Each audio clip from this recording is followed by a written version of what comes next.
না, আমার কাছ থেকে কোনো টাকা পয়সা নেয়নি ইমিগ্রেশন পুলিশ, এমনি স্ট্যাম্প মেরে দিয়েছে। আমি ভারত থেকে এসেছিলাম, এখন আবার ভারতে চলে যাচ্ছি। কোনো এমন কোনো করে নেই টাকা, তারা কখনো কোনো খারাপ ব্যবহার করেনি। যেভাবে মানে আমার পাসপোর্টধারী লোকদেরও সেভাবে করেছে না, কোনো এখানে কোনো প্রশ্ন খুঁজে পাই নেই। টাকা নেওয়ার প্রশ্নই করেনি, টাকা নেওয়া তো দূরের কথা, তা উল্লেখই করেনি। কোথাও কিছু নেই। তোরবারে ভারত থেকে বাংলাদেশে পৌঁছায়, আর কোনো জায়গায় কোনো অসুবিধা হয় না, কোনো টাকা পয়সা কেউ চাইনি, কেউ নেয়। আমি ভারতে লাগিয়ে আছি, ঠিক আছে। এখানে কোনো টাকা পয়সা কোনো কিছু নেই। হ্যাঁ, এসব মতলব আমরা খুব ভালো ব্যাপার পাই এদিকে। কিন্তু আমরা তো ইন্ডিয়ান লোক আছি, খুব ভালো করে বিজনেস করি, আসা যাওয়া করি। বেনাপোল ইমিগ্রেশনে আমি প্রায় 2 মাস পূর্বে যোগদান করি।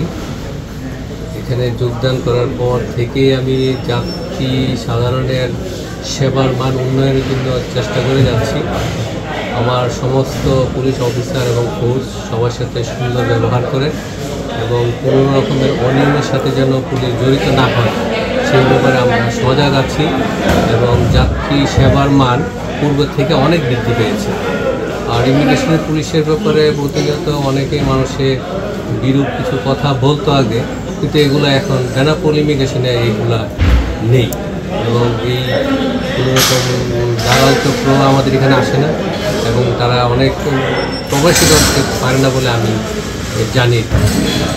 বেনাপোল ইমিগ্রেশনের যারা পুলিশ সদস্য আছে তারা যাত্রীদের সাথে কোনো রকমের হয়রানিমূলক কর্মকাণ্ড বা আচরণ করে না এবং আমরা প্রতিনিয়ত চেষ্টা করতেছি যে সেবার মানটা কীভাবে আরও বৃদ্ধি করা যায়।